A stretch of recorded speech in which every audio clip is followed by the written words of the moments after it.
pre-season because Poland attracts perhaps the most enthusiastic crowds in Speedway. We're looking down the line now. We've just had a shot at Hans Nielsen. We saw Tony Rickardsson, the reigning champion.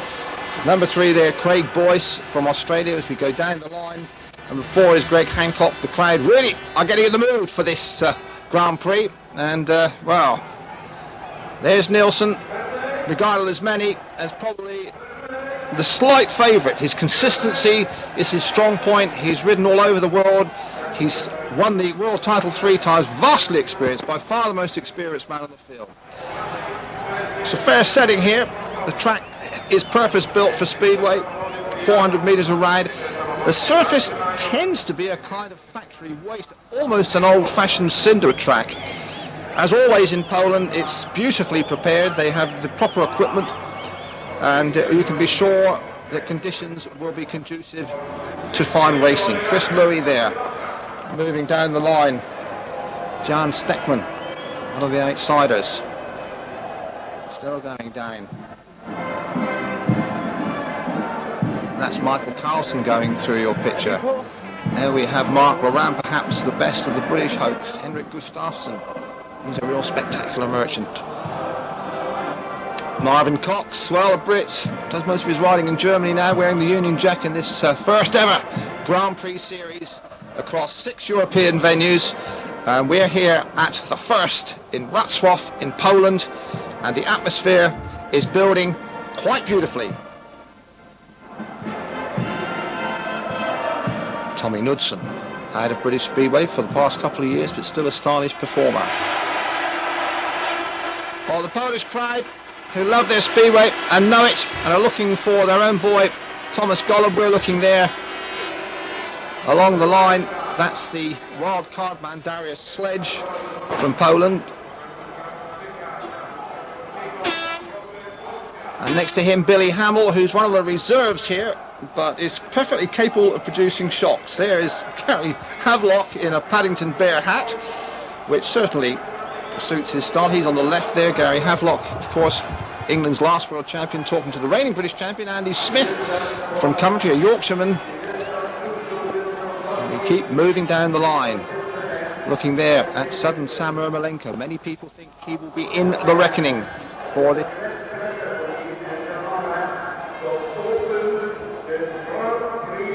And it really is a healthy crowd here in Wrocław, something in the region 25,000-30,000, and you can see already the tension and the atmosphere is beginning to get to the rudder. There's a study of Jan Steckman from Denmark, riding with the new Hull club in the Premiership this season in Britain.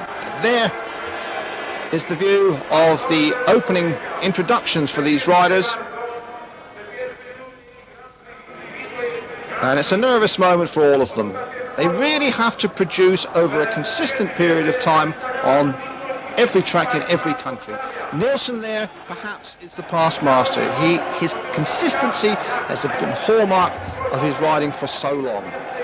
No track has any fears for him, and he'll be looking to make sure you don't drop points. At this level, you can't afford a last place. You've got to be in the top 4 scorers to get into the Grade A final. Remember, there are 4 finals.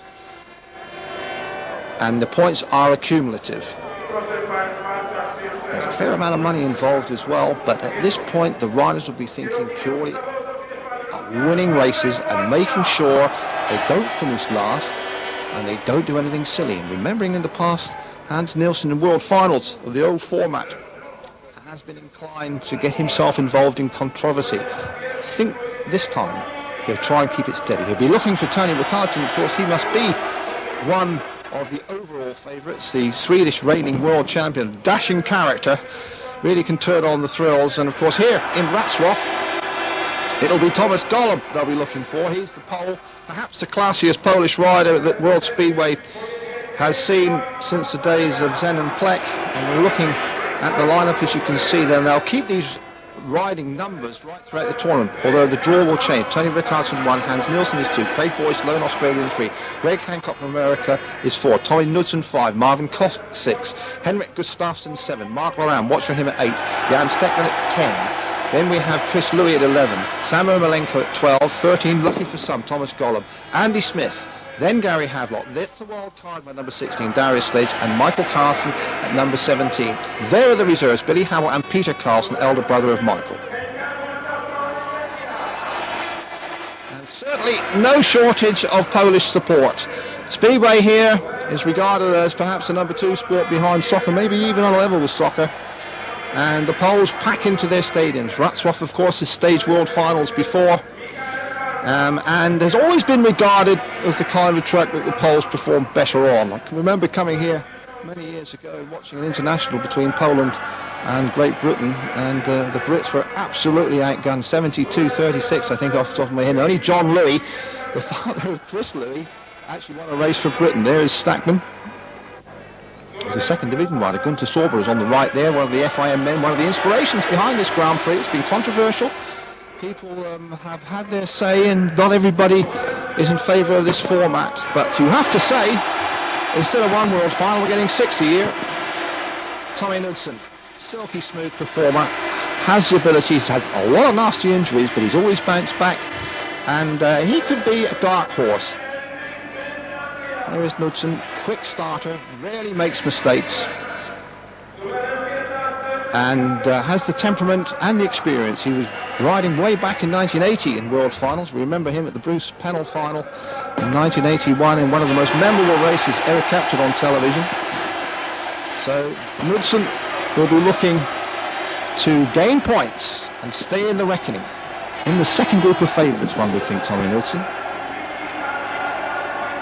Well, the crowd are really getting in voice here.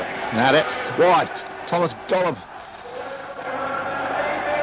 the top pole, and the man they'll be looking for glory here on home territory. Really is the most suitable place to kick off this Grand Prix, because Speedway in Poland is very, very special. Always has an atmosphere of its own. And the riders are now, as you can see, having a look at the starting grid. The starts, of course, as always in Speedway, are all important. But the track looks to be very, very grippy. There seems to be a fair amount of top dressing. There's Tony Riccardo, you can see, digging away there. It looks hard-packed, but inevitably it will cut up, and I think we're going to see some really spectacular shots here from Wrocław. The motorcade returns to pick up the gladiators.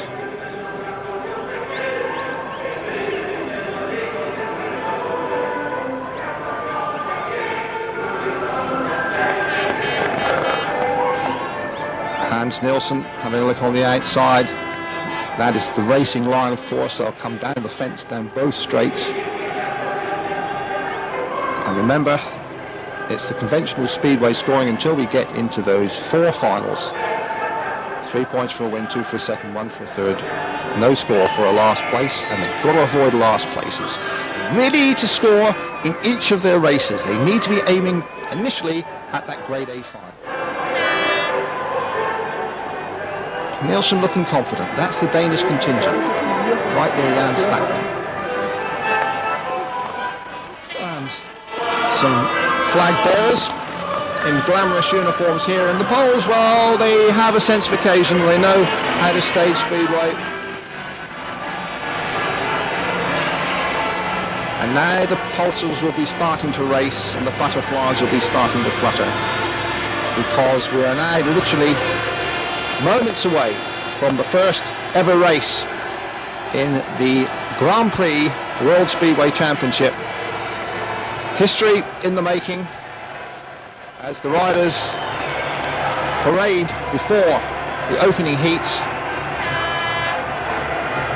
and the ladies with the flags look as though they have escaped from Doctor Who.